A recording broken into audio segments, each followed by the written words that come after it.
जो है डिस्टर्बेंस हो रही है। तो मैंने बताया कि जो जैसे एक व्यक्ति विश्वास करता है, प्रभु यीशु मसीह की प्रभुता को धारण करता है, उस घड़ी प्रभु का जीवन उसके अंदर जाता है, तो वह नया जन्म पा लेता है। इसका मतलब ये नहीं है कि उस व्यक्ति ने पवित्र आत्मा का बपतिस्मा पाया। जो पवित्र आत्मा की सामर्थ्य है वो अलग है, जो पवित्र आत्मा के द्वारा पैदा होना ये अलग है। ये दो बातें हैं, अलग हैं। एक जैसे कि एक बच्चा जब घर में पैदा होता है, छोटा बच्चा, सो प्रियो बेशक वो एक इंसान का रूप लिया उसने, हाथ पैर हमारी तरह है, हमारे परिवार का मेंबर बनता है, लेकिन वह व्यक्ति, वह बच्चा जो है एकदम से पैदा होते ही घर के काम नहीं करने लग जाता, एकदम से पैदा होकर के नलके से जाके बाल्टी नहीं उठा के लाता है, या झाड़ू पोछा बर्तन या कहीं स्कूल में नहीं चला जाता है ना। तो ये सारी बातें क्या है, उसको टाइम लगता है इन चीजों के बारे में ग्रो करने में। तो इस तरह से बच्चा जैसे जैसे ग्रो होता है वैसे वैसे वो जो है अपनी बॉडी में स्ट्रेंथ लेता है और बल पाता है, और इस प्रकार से वो उठने भी लगता है, चलने भी लगता है, फिर आपकी हेल्प भी करने लगता है। सो पवित्र आत्मा का जो बपतिस्मा है वह भी कुछ इसी प्रकार है। जैसे एक व्यक्ति प्रभु को अपना जीवन देते हैं और प्रभु की प्रभुता को अपने जीवन में उतारते हैं, उसके बाद वह व्यक्ति जो है अब वचन प्रार्थना संगति में जो है उस व्यक्ति को रहना है, ज्ञान पाना है और पवित्र आत्मा का दान पाना है। पानी का बपतिस्मा लेना है और पवित्र आत्मा का दान पाना है, पवित्र आत्मा का बपतिस्मा लेना है। तो ये उसको कंपल्सरी है प्रियो। मैंने पीछे आपको सिखाया कि जब पवित्र आत्मा धरती पर उतरा तो उस समय कोई भी, जितनी भी डिनोमिनेशंस आप देखते हैं उनमें से कोई भी नहीं थी वहां पर। जितनी भी आज संस्थाएं, जितनी भी आज डिनोमिनेशंस हैं, जितने भी जो कलीसियां जो जो अपने अलग अलग नाम लेकर के घूम रही हैं, शिक्षाएं लेकर के घूम रही हैं, ये सब वहां नहीं थी। जब प्रभु ने पहली चर्च स्थापित किया तब 12 चेले और उसके साथ 120 लोग थे बस। तो ये सारे एक जगह बैठे थे, पवित्र आत्मा के लिए प्रार्थना कर रहे थे, पवित्र आत्मा उनके ऊपर उतरा और वो पवित्र आत्मा से भर गए। इस तरह से वहां से वो पहली चर्च जो है काउंट हुई है। और उसी जो पवित्र आत्मा के आगमन से वहां पर 3000 लोगों ने अपना लाइफ दिया। जब 3000 लोगों ने लाइफ देने का निर्णय लिया तो उन्होंने वहां पर जो खड़े प्रचारक थे, पतरस, यूहन्ना, याकूब, उनसे कहा कि हे परमेश्वर के भक्तों, हे परमेश्वर के सेवकों, बताओ हमें क्या करना है। अब तब पतरस ने कहा कि आप अपने अपने पापों के क्षमा के लिए पश्चाताप करें और प्रभु यीशु मसीह के नाम से पानी का बपतिस्मा लें, तब जाकर के तुम जो हमें देख रहे हैं, अन्य अन्य भाषा बोल रहे हैं सारे, ये भी दान तुम पाओगे पवित्र आत्मा। तो उसी घड़ी प्रियो 3000 लोगों ने अपना जीवन दिया। तो ये थी वो चर्च, यहाँ पर कोई भी डिनोमिनेशन नहीं थी। सिंपल सी बात थी कि ये कलीसिया पवित्र आत्मा के लिए प्रार्थना कर रही थी और पवित्र आत्मा उनके ऊपर उतरा, ये भर गए। दूसरे जो लोग उनको देख करके जो है आए हैं, उन्होंने भी पवित्र आत्मा के लिए कहा कि हम भी भरना चाहते हैं, तो वो भी भर गए पवित्र आत्मा से और वो भी चर्च में ऐड हो गए। सो आज जितनी भी आपको संस्थाएं दिखती हैं ना प्रियो, जितनी भी संस्थाएं और मिनिस्ट्रियां, मिशन हैं, ये सब बातें आगे आई बाद में। और ये बाद में इसीलिए आई क्योंकि वो जो मुख्य लीडर थे ना यरूशलेम में, जो मुख्य लीडर थे पतरस, यूहन्ना, याकूब, ये 12 जो प्रेरित थे प्रभु के, इनमें से जब चर्च आगे आगे बढ़ने लगी, परिवार बढ़ गया, तो कई ऐसे लीडर खड़े हो गए जिन्होंने अपने मुख्य अगुओं की अधीनता छोड़ दी, विरोध किया, बलवा किया और बाइबल को नहीं पढ़ा और अपनी डॉक्ट्रिन शुरू कर दी। उन्होंने जाकर के अलग अलग जगहों पर उन्होंने, आप तो खुद पवित्र आत्मा का दान नहीं पाया, पवित्र आत्मा की सामर्थ्य नहीं भरे, इसीलिए आगे जहां भी कोई चर्च खड़ी करी उन्होंने यीशु के नाम से, वहां पर भी उन्होंने पवित्र आत्मा के लिए रास्ते बंद कर दिए। और यही वजह है प्रियो, संसार के अंदर जो जितने भी डिनोमिनेशंस है, जो प्रोटेस्टेंट है, प्रेस्बाइटेरियंस है, रोमन कैथोलिक है, फिर एंग्लिकन है, सियनाइज है, मेथोडिस्ट है और लूथरन्स हैं, और भी तेरे मिशन चल रहे हैं धरती पर। यहाँ तक कि क्या नाम, पेंटिकोस्टल मिशन जो है, कितने लोग आगे, वो भी बहुत सारे लोग ऐसे डेड पड़े हुए अंदर से, आत्मिक रूप से वो डेड है, पवित्र आत्मा के लिए वो ओपन नहीं है। क्यों? क्योंकि ना तो उन्होंने अधीनता ली, अपने अगुए के अधीनता में रह के चले, जिसने उनको जो चैनल किया था, दर्शन दिया। और यही वजह है ब्रियो, वो पवित्र आत्मा की शिक्षा को जो है अलग होते गए और गलत शिक्षा देने लगे। प्रभु यीशु का नाम लेते हैं, बाइबल को लेके खड़े हो जाते हैं और हालेलुया, स्तुति महिमा सारी बातें करते हैं। लेकिन जहां बात पवित्र आत्मा के वरदानों की बात आती है, तो यही वो लोग हैं प्रियो, जो जो जेन्युइन लोग हैं, प्रभु के दास और दासियां, जिनको परमेश्वर पवित्र आत्मा के 9 वरदानों में इस्तेमाल कर रहा है, उन लोगों को वो हीरो बना देते हैं। अगर आज मैं जो अपने पोस्ट इतिहास वगैरह प्रियो इश्तिहार वगैरह कह दूं कि मैं आ रहा हूं, मैं रोडू आ रहा जी प्रार्थना के लिए और मैं ऐसी ऐसी सभा करूंगा और ऐसे, तो आप में से कई ऐसे लोग हैं प्रियो, क्या करेंगे, अलग अलग जगह प्रचार करने, पास्टर कतार आ रहे हैं जी, इनके द्वारा ये होता वो होता है, और फिर कौन लोग आएंगे, वही लोग जो पवित्र आत्मा का अनादर करते हैं, पवित्र आत्मा की शिक्षा को नहीं मानते हैं, वही लोग दुखी और परेशान जख्मी बैठे हुए इधर उधर, वही लोग हमारी सभा में आकर के खड़े होंगे। मैं प्रार्थना के लिए बोलूंगा तो सबसे पहले वही लोग होंगे लाइन लगा करके कि पास्टर जी मेरे लिए प्रार्थना करो, मैं भी फलाना विश्वासी इतने सालों से। सो क्या है, ये लोग जख्मी लोग हैं, ये चर्च जख्मी है, घायल चर्च है। इसलिए हमें जो अब इन चीजों का ध्यान रखना, चर्च हमने जो इन चीजों को सीखा है, पवित्र आत्मा को बाइबल के आधार पर सीखा, सो हमें उस बात को लोगों तक पहुंचाना है, सिखाना है लोगों को, ताकि लोग जो है इन शिक्षाओं को सीख करके अपने जीवन को मसीह जीवन में मजबूती लाए। सो मैं आपको पीछे भी सिखा चुका इन बातों के बारे में, इस कंफ्यूजन के बारे में, और मैं उम्मीद करता हूं कि आपने समझ लिया। आगे मैंने कल शुरू किया था कि पवित्र आत्मा किसी की चॉइस नहीं है, समझे ना, कि मैं पाऊं या ना पाऊं, पवित्र आत्मा का बपतिस्मा लूं या ना लूं, पवित्र आत्मा की सामर्थ्य में भरूं या ना भरूं। अगर एक विश्वासी विश्वास का दावा करता है, पानी का बपतिस्मा ले लिया, तो उसके लिए पवित्र आत्मा का दान जरूरी है पाना। अगर वो व्यक्ति पवित्र आत्मा की शिक्षा को इग्नोर कर रहा है और उसको नहीं मानता है, तो वो अपने ही विश्वासी लाइफ को कमजोर कर देगा, वो कभी भी नहीं मजबूत होगा, कभी भी आशीष का कारण नहीं बनेगा, कभी भी किसी के लिए प्रियो कोई आशीष का कारण नहीं बनेगा। जहां भी जाएगा वो व्यक्ति ठोकर का कारण बनेगा, वो अपनी ज्ञान इंद्रियों से चलेगा। बाइबल में लिखा है कि आत्मा के चलाए चलो। ऐसे व्यक्तियों को बाइबल पढ़ने को बोलो, नहीं पढ़ते वो। ऐसे व्यक्तियों को प्रार्थना करने के लिए बोले, वासियां मारेंगे, वो प्रार्थना नहीं कर सकते। वो उनको बिठा दो प्रार्थना में, आधा 10 मिनट बिठा दो, वो सो जाएंगे आपके बीच में। लेकिन बाहर दुनिया में फोन दे दो उनके पास, फोन में जितने भी कॉन्टैक्ट हैं सबके नाम पता उन्हें, लेकिन बाइबल के अंदर एक भी आयत याद नहीं कर सकते, क्योंकि जिसने याद करवानी है वो है पवित्र आत्मा, जिसने प्रार्थना करवानी है वो है पवित्र आत्मा, जिसने उसको पवित्र लाइफ में बढ़ाना मसीह लाइफ में वो है पवित्र आत्मा, जिसने दर्शन प्रकाशन और मसीह जीवन में बुलाहट देनी है वो है पवित्र आत्मा। तो वो उसके लिए रास्ते बंद किए हुए विश्वासी वो कैसे आगे बढ़ेगा? फिर वो व्यक्ति जख्मी रहता है, ऐसी हालात में वो चला जाता है, खुद दुख उठाता है, बच्चे भी दुखों को दुखों में डाल देता है। प्रिय प्रभु ने हमारे जीवन और भक्ति से सब कुछ दिया है, हालेलुया। सो इसलिए पवित्र आत्मा का बपतिस्मा पाना, पवित्र आत्मा की सामर्थ्य से भरना, ये मैंडेटरी है, ये कंपल्सरी है, ये जरूरी है। हर एक विश्वासी को पवित्र आत्मा की सामर्थ्य से भरना ही भरना है, हालेलुया। मैं उम्मीद करता हूं समझ गए इस बात को, समझ गए, रिस्पॉन्ड मी, हालेलुया। वीडियोस खोल के रखे और अपने, इसके रेफरेंस है यूहन्ना 10:30 और यूहन्ना 10:27-28। इसमें लिखा, मेरी भेड़ मेरा शब्द सुनती है। तो ध्यान रहे प्रियो, अगर आप प्रभु यीशु मसीह की प्रभुता में हैं तो आप प्रभु की पूरी शिक्षा को मानेंगे। प्रभु ने कहा उस प्रतिज्ञा के पूरा होने की करा, जब तक तुम सामर्थ ना पाओ यरूशलेम को मत छोड़ो। तो ये प्रभु यीशु मसीह की शिक्षाएं। तो जो भी व्यक्ति कहता नहीं मैं पवित्र आत्मा की शिक्षा, तो वो प्रभु का भेड़ नहीं है, वो प्रभु का विश्वासी नहीं है, वो प्रभु यीशु मसीह के ऊपर जो वचन है उसको नहीं मानता है, वो सिर्फ धर्म को मानता है और कुछ नहीं है। वो एक हेड नॉलेज लेके चला हुआ है, जैसे अन्य जाति लोग हैं। वो विश्वासी भी नहीं है, वो विश्वासी भी नहीं है, ध्यान रखना, उसके अंदर प्रभु का जीवन नहीं है। नेक्स्ट है, holy spirit baptism is mandatory to all believer. पवित्र आत्मा का बपतिस्मा सबके लिए महत्वपूर्ण है, जरूरी है और लेना ही लेना है। तभी आप अपने मसीह जीवन को मजबूती बनाएंगे, तभी पुरानी लाइफ से आप बच सकते हैं प्रियो, अदरवाइज मुश्किल है। प्रेरितों के काम 1 अध्याय उसकी 4, 5, 8 उसमें लिखा है, जब तक तुम सामर्थ ना पाओ तुम यरूशलेम को मत छोड़ना। मैंडेटरी है ये, कंपल्सरी है ये, जरूरी है।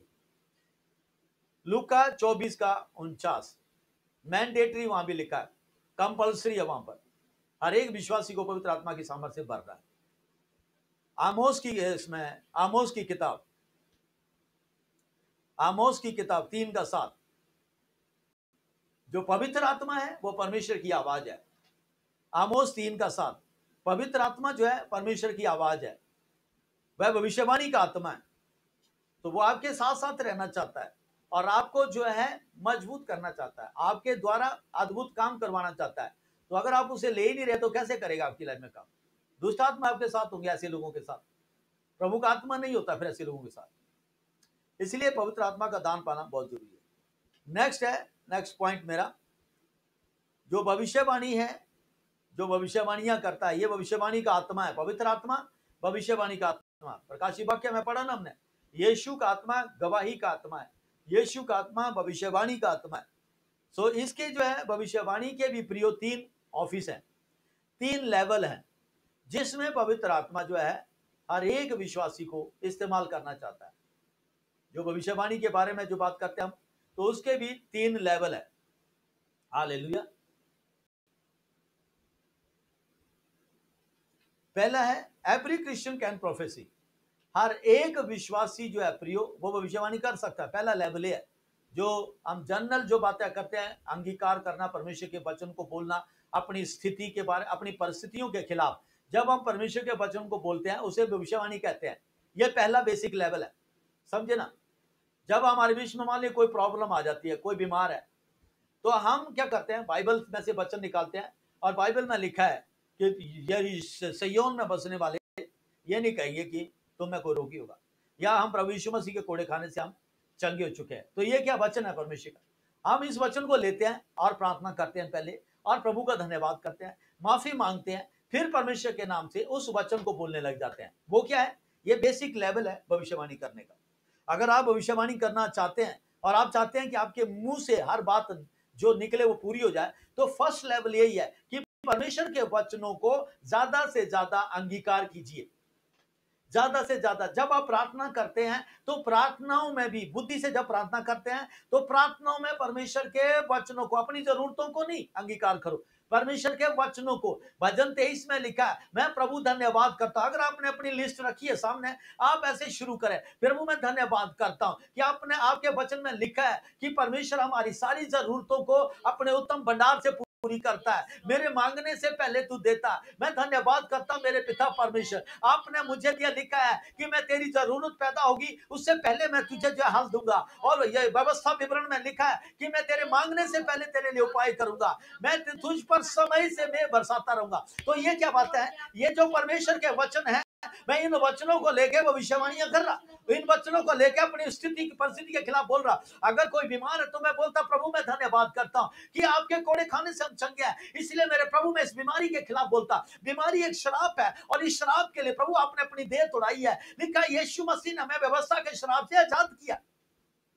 अगर कोई कंफ्यूज्ड है तो कहें प्रभु यीशु मसीह आपकी शांति हमारे बीच में है, प्रभु आपकी शांति, आप जो शांति के राजकुमार है, तो मैं आपको अपने जीवन में लेता हूं, शांति का राजकुमार मेरे अंदर है। तो इस तरह से हम क्या करते हैं प्रियो, हर एक विश्वासी जो है अन्य क्या नाम परमेश्वर के वचनों को जो है अंगीकार करता है, तो वो भविष्यवाणियां करने लग जाता। ये पहली सीढ़ी है भविष्यवाणी करने की। मैं उम्मीद करता हूं समझ गए इस बात को।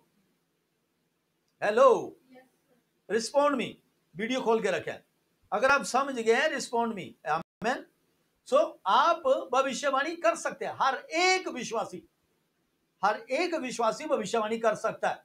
यह नहीं है कि भविष्यवाणी किसी खास एक व्यक्ति के लिए, नहीं, हर एक व्यक्ति, एक बच्चा भी प्रभु के वचनों को बोलता है और विश्वास करता है, वो भविष्यवाणी है। ऑलराइट, सो दूसरा लेवल, इसका मैं दूसरा लेवल बता रहा हूं। ऐसे जब एक व्यक्ति प्रैक्टिस करता रहता है, ऐसे जब एक व्यक्ति जो है, एक विश्वासी जो है, परमेश्वर के वचनों को अपनी परिस्थिति के खिलाफ बोलता रहता है, अपनी परिस्थितियों के विरोध में बोलता रहता है, तो वो व्यक्ति जो है प्रियो, वो एक टाइम ऐसा आता है कि वह व्यक्ति जो है वो क्या नाम, परमेश्वर के जो दूसरा लेवल है भविष्यवाणी का लेवल, वह उस लेवल पे जो है वो व्यक्ति, उस लेवल पे वो व्यक्ति चलने लग जाता है। प्लीज डिस्टर्ब ना करें, डिग्नेस प्रो मिला। आपका फोन जो स्क्रीन शेयरिंग टच कर रहा है, बच्चों को मत दीजिए अपना फोन ये। हालेलुया। सो सेकंड लेवल है, जब आप लोग अंगीकार करते हैं वचनों का, तो आप एक भविष्यवक्ता की इसमें संगति में रहते हैं। और उसके बाद जब इसमें आप पक्के रहते हैं, पक्के हो जाते हैं, तो आप जो है, जो परमेश्वर जो आप में से फिर कई लोगों को जो है भविष्यवक्ता के ऑफिस में चुन लेता है। फिर आप एक भविष्यवक्ता के ऑफिस में बैठ जाते हैं। प्रियो, कोई भी बच्चा अगर किसको हिंदी के ABCD नहीं पढ़ने आती या आई नहीं पढ़ने आता, वो कैसे प्रियो बुक पढ़ने लग जाएगा? पढ़ेगा कि बुक को है? नहीं पढ़ेगा वो। अगर उसको अल्फाबेट ही नहीं आते हैं, ABCD नहीं आती है, आई नहीं आता है, तो वो कैसे वो शब्दों को पढ़ सकता है और किताब को पढ़ सकता है? नहीं पढ़ सकता ना वो। ऐसे ही जब एक विश्वासी जो है परमेश्वर के वचनों को बार बार बोलता है अपनी परिस्थिति के खिलाफ, तो वो व्यक्ति जो है एजुकेट होता है। जब वो एजुकेट होने लग जाता है और उसमें ईमानदारी से चलता है और उसकी जो बातें हैं जो पूरी होने लग जाती हैं, उसे भी पता लगता है कि जब भी मैं प्रभु का अंगीकार करता हूं वचनों का, वो पूरे हो जाते हैं। तो फिर परमेश्वर क्या करता है? ऐसे लोगों को भविष्यवक्ता के ऑफिस में आशीष देता है, उसमें बिठा देता है। और भविष्यवक्ता जो है एक बुलाहट है, वो उस बुलाहट में आ जाता है। हालेलुया। फिर उसके साथ क्या होने लग जाता है, ये भी सुन लीजिए ध्यान से। जो भविष्यवक्ता होता है, जो भविष्यवक्ता के ऑफिस में होता है, गिनती की किताब 12 अध्याय उसकी 6 आयत में लिखा है। गिनती की किताब 12 अध्याय उसकी 6 आयत में लिखा है, अगर तुम में कोई भविष्यवक्ता हो, तो बाइबल कहती है, तो मैं उससे दर्शनों और स्वप्नों के द्वारा बातें करूंगा। यह परमेश्वर का वचन कहता है। अगर कोई भविष्यवक्ता के ऑफिस में काम कर रहा है, तो परमेश्वर उसको दर्शनों के द्वारा बातें करता है, परमेश्वर उससे स्वप्नों में बातें करता है, और स्वप्न और दर्शन परमेश्वर उनको दिखाता है कि क्या होने जा रहा है किसी व्यक्ति के बारे में, और किसी व्यक्ति के फ्यूचर के बारे में, किसी काम के बारे में, और भी बहुत सारी बातें हैं जो पवित्र आत्मा जो है भविष्यवक्ता के साथ दर्शनों और प्रकाशनों और स्वप्नों के द्वारा बातें करता है। यह चिन्ह होता है। अगर कोई भविष्यवक्ता का दावा करता है कि मैं भविष्यवक्ता हूं, समझे ना, तो उससे पूछिए, क्या आप स्वर्गीय स्वप्न देखते हैं? क्या आप स्वर्गीय दर्शन देखते हैं? वो कहता है नहीं। फिर काहे के भविष्यवक्ता? जो आपने कोई सपना देखा, क्या वो पूरा हुआ जो आप बात कर रहे हैं किसी सपने की? तो नहीं, वो तो सपने होते हैं जी, इनकरेजमेंट। नहीं प्रिय, ऐसा नहीं होता। अगर परमेश्वर किसी भविष्यवक्ता से बात करेगा कि अगले महीने क्या होने जा रहा है, अगले साल क्या होगा देश के अंदर, तो परमेश्वर दर्शन में बता देगा, स्वप्न में बता देगा। हर साल परमेश्वर मेरे से बात करता है अगले साल के बारे में।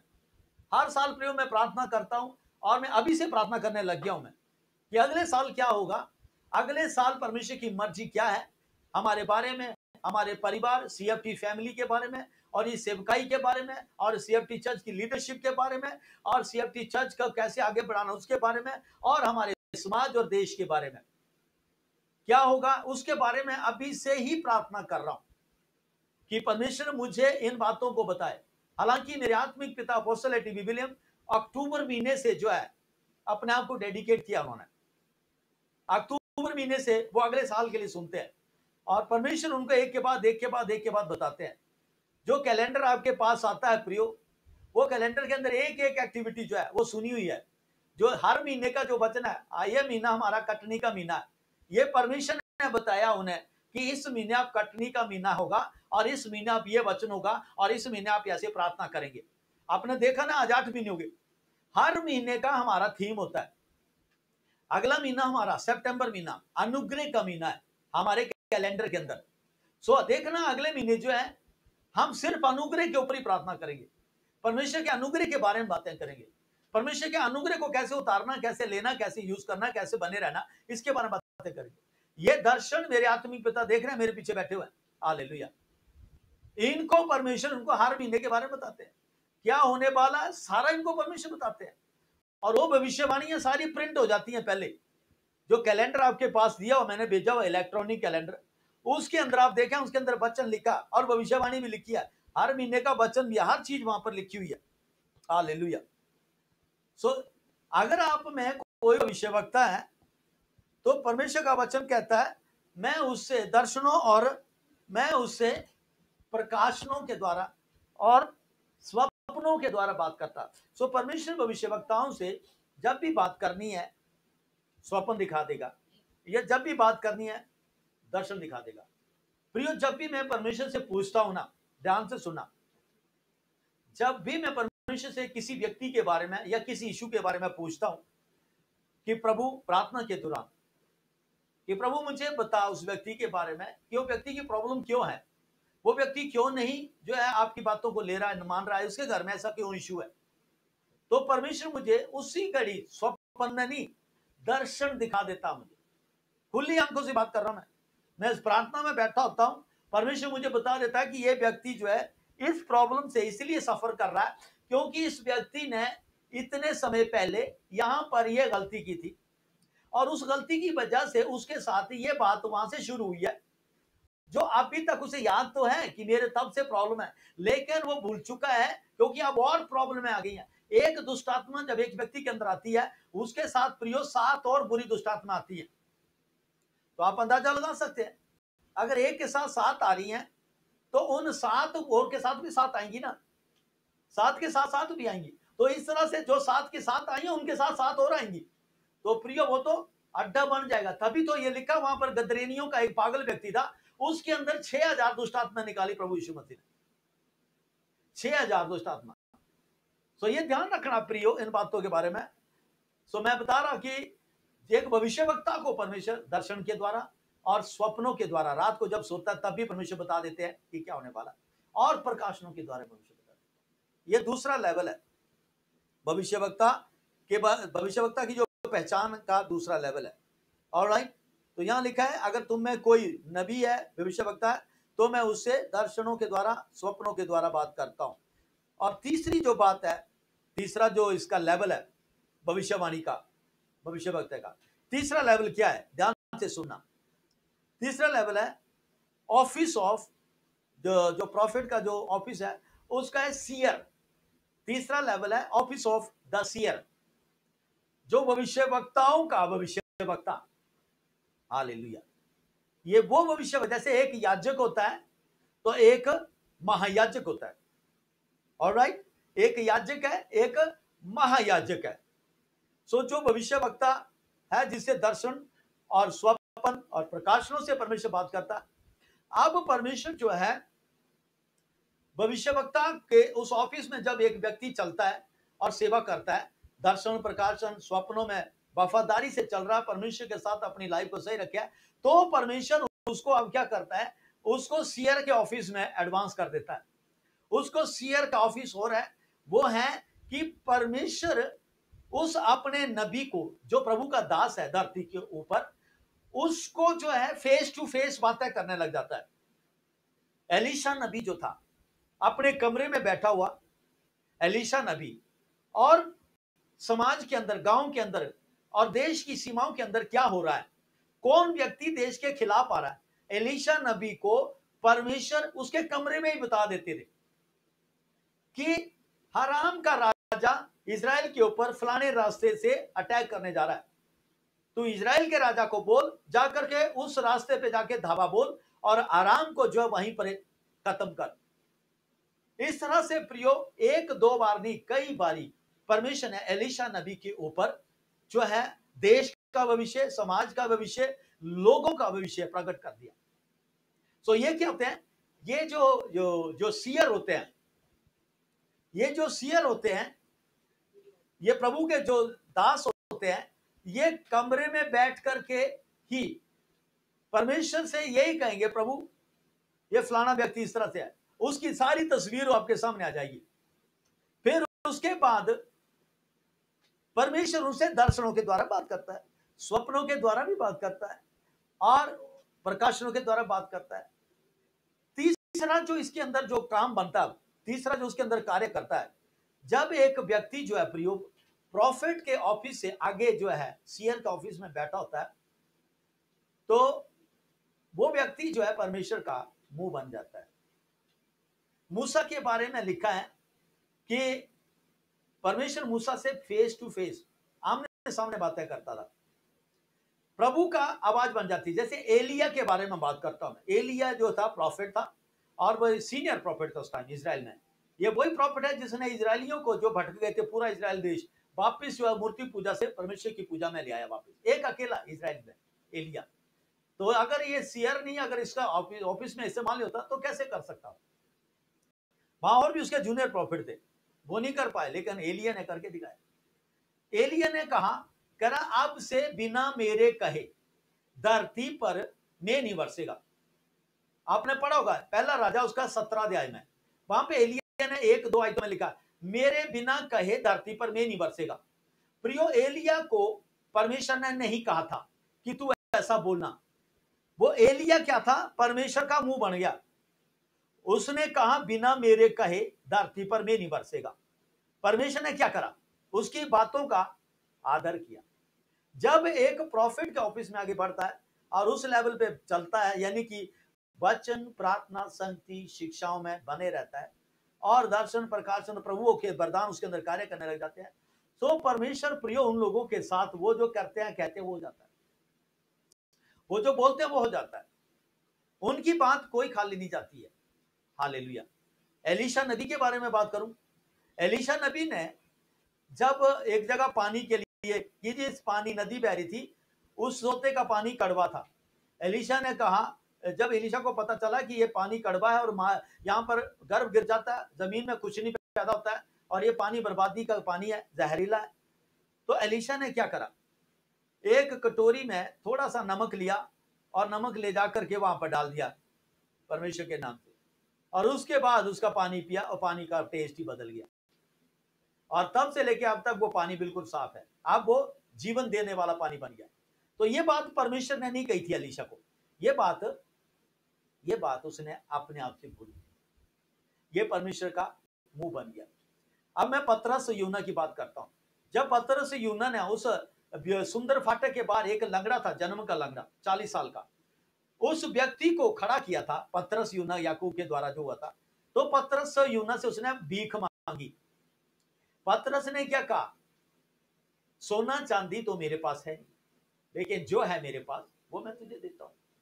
यहां पर भी परमेश्वर की आत्मा ने पतरस को नहीं कहा था कि तू उनको ये बोलना सोना चांदी तो तेरे पास है नहीं और जो है तेरे पास, वो क्या था? पतरस ने अपनी बात थी, उसकी विचारधारा थी, उसने वो बोली और परमेश्वर ने पूरी कर दी। हम कहते हैं रोज कि प्रभु मेरी बात, मेरी प्रार्थना सुन, मेरी प्रार्थना सुन।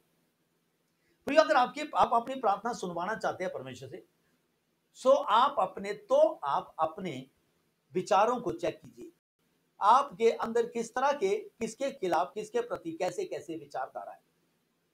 अगर आप चाहते हैं कि आपके मुंह की एक एक बात पूरी हो, जैसे आप सुनते हैं मेरे मुंह से, जा तेरे लिए ऐसा हो जाएगा, अगर आप मेरी बात को एक नबी समझ के ले लोगे ना, तो जो मैंने आपको कह दिया उसके लिए प्रार्थना नहीं करनी। आपने ये कहना है कि मैं प्रभु धन्यवाद करता, मेरे अगुए ने, मेरे नबी ने ये कहा है कि जा आपके लिए हो जाएगा। तो आप जैसे घर पहुंचेंगे ना, आपके लिए हो जाएगा। क्यों? क्योंकि आपने अपने नबी की बात को विश्वास से ले लिया। और यही वजह प्रियो, जब मैं यहां से प्रार्थना करता हूं और आपके ऊपर वचन बोलता हूं, आपके ऊपर भविष्यवाणी करता हूं, आपकी बीमारियों का नाम ले लेकर के मैं जब बोलता हूं, कई ऐसे लोग ऐसे मुंह देकर देखते रहते हैं, इनको कैसे पता मेरी बीमारी है, इनको कैसे पता मेरे प्रॉब्लम चल रही है, इनको कैसे पता मेरे घर में ये इश्यू चल रहा है। फिर वो शक करने लग जाते, क्या आपने तो नहीं बताया पास्टर जी को? प्रियो, उस घड़ी क्या है मैं बताना चाहता हूं आज। उस घड़ी क्या होता है कि आपने जो अपने घर में अकेले बैठ करके प्रार्थना की अपनी प्रॉब्लम के लिए, जो आपने अकेले बैठ करके प्रार्थना की अपनी प्रॉब्लम के लिए, और अब जो आप मेरे साथ बैठे हुए हैं परमेश्वर के भवन में, तो जब मैं आपके सामने खड़ा होकर के परमेश्वर के भवन में प्रभु का दास बन करके आपको मैं आशीष देना लगता, तो परमेश्वर मेरा मुंह बन जाता है, क्योंकि आपने अपने घर में गुप्त में प्रार्थना की अपनी प्रॉब्लम के लिए, और परमेश्वर मेरे मुंह से आपको कहने लग जाता है कि इसकी आंख की प्रॉब्लम है, इसके कान की प्रॉब्लम है, इसकी गायनी प्रॉब्लम है, इसके कमर में दर्द है, इसको थायराइड है, इसको अर्थराइटिस, इसको हर्निया है, इसके किडनी का, इसके हार्ट का, इसके टांगों का, इसके घुटनों का, इसके बालों का, इसका आंखों का इश्यू, दांतों का इश्यू है, और इसका पर्सनल इश्यू है, इसका पारिवारिक इश्यू है। ये सारे इश्यूज को जब पवित्र आत्मा जो मेरे मुंह पे एक के बाद एक के बाद एक के बाद लाता आप लोगों के लिए, तब प्रियो चुपचाप मत बैठे रहो, तब उस घड़ी आप आमीन करो और उसे ले लो, कहें धन्यवाद प्रभु, आपने आज रात मुझे पहचान लिया, मेरे अगुए के मुख से आप बोले ये बात और ये वचन मेरे लिए था, मैं धन्यवाद करता हूं। ये तो प्रार्थना मैंने आपसे की थी, लेकिन आज आपने सुन ली मेरी प्रार्थना, और उसके लिए वैसा ही होगा। मदर मेरी ने कहा, मैं तो कुंवारी हूं, मेरी शादी नहीं हुई है, मैं कैसे बालक उत्पन्न करूंगी। स्वर्गदूत ने कहा, तू पवित्र आत्मा के सामर्थ्य से गर्भवती होगी, पवित्र आत्मा तेरे ऊपर उतरेगा। मदर मेरी ने क्या कहा, मैं प्रभु की दासी हूं, हालेलुया, जो आप चाहते हैं मैं तैयार हूं। आमेन। ये होता प्रियो, जब आपका नबी आपसे बात करता है, आपका फर्ज बनता है अपनी खुशहाली को पाने का। जब मैंने बोला आपके लिए हो जाएगा, तो वो हो जाएगा, दुनिया की कोई ताकत नहीं रोक सकती है, लेकिन तभी होगा यदि आप मेरी बात पे विश्वास करते हैं। अगर आप मेरी बातों को ऐसे ले लिया, चलो अच्छा पास्टर जी ने भी कहा था लेकिन हुआ नहीं, तो मेरी गलती है, मैं तो जानता नहीं आप लोगों को, मैंने तो आपसे बात ही नहीं की आपकी प्रॉब्लम के बारे में। लेकिन जब मैं प्रार्थना करने लगा, तो आपने जो प्रार्थना घर में की है गुप्त में, वो प्रार्थना परमेश्वर ने सुन ली है, अब उसका जवाब आपको दे रहा है। अब आपको क्या करना है, उस प्रार्थना पे विश्वास करना है, उस बात उस भविष्यवाणी पे विश्वास करना है, तो आपके लिए वैसा ही, आपके लिए वैसा हो जाएगा। आप प्रियो आज से ये गांठ बांध लो अपने दिमाग में कि आपके सामने जब भी कोई वचन बोला, जो भी भविष्यवाणी आपके लिए होगी और जो भी आपकी प्रॉब्लम नोटिस होगी है परमेश्वर के पवित्र भवन के अंदर, वो समझ लेना कि उसका लास्ट डे था, उसकी एक्सपायरी थी उस दिन। अगर आपने उसकी एक्सपायरी डेट बढ़ा दी है तो वो आप भुगतेंगे उसके बारे में, मैं नहीं भुगतूंगा। अगर आप अभी तक चंगे नहीं हुए, आजकल क्या कर रहे हैं दुकानदार, हेरा फेरियां, दुकानदार क्या करते हैं, आओ जिसके आज 31 अगस्त, उसकी ना एक और प्रिंट आउट करके उसके ऊपर चिपका देते हैं, और कस्टमर जाता है, उसकी एक्सपायरी डेट हो गई है लेकिन घर में एक्सपायरी डेट लेके आ रहा, फिर उसके बाद यूज करता है, बीमार हो जाता है, परेशान हो जाता है, कोई स्किन रोग लग गया और कुछ तकलीफें लगे हॉस्पिटलों के चक्कर। प्रियो मत उस एक्सपायरी डेट को साथ में लेके चलो। जिसे परमेश्वर ने मार दिया वो मर चुका है, जिसे परमेश्वर ने चंगाई दे दिया वो चंगा हो चुका है, जिसे परमेश्वर ने सीधा कर दिया उसे टेढ़ा मत कीजिए, जिसे परमेश्वर ने जान लिया वो उसे अनजान मत रखिए। हालेलुया। तो आप सच में हर प्रार्थना में अपने लिए चमत्कार पाएंगे। आपका हर प्रार्थना जो मेरे साथ जुड़ते हैं ना, आपके हर प्रार्थना में चमत्कार होंगे। आप आमीन जो करते हैं, आप अपनी आमीन को देखिए किस मनसब से बोल रहे हैं। तो ये बात मैंने आपको एक्स्ट्रा बताई है कि एक भविष्य वक्ता जो है, एक जो प्रभु का जो दास है, उस सीयर ऑफिस के अंदर ऑपरेट होता है, उसको पवित्र आत्मा बताता है सब कुछ कि क्या व्यक्ति, ये इस व्यक्ति की क्या प्रॉब्लम है और ये कैसे शुरू हुई है। तो ये 3 ऑफिस है प्रॉफिट के, जहां पर जो है एक प्रॉफिट इस्तेमाल किया जाता है। बाकी टीचिंग जो है, कल संडे है हमारी, सुबह 9 बजे की शिक्षा में आपको मैं क्लियर करूंगा, मेरे साथ बने रहे। Hallelujah. God bless you, thank you very much.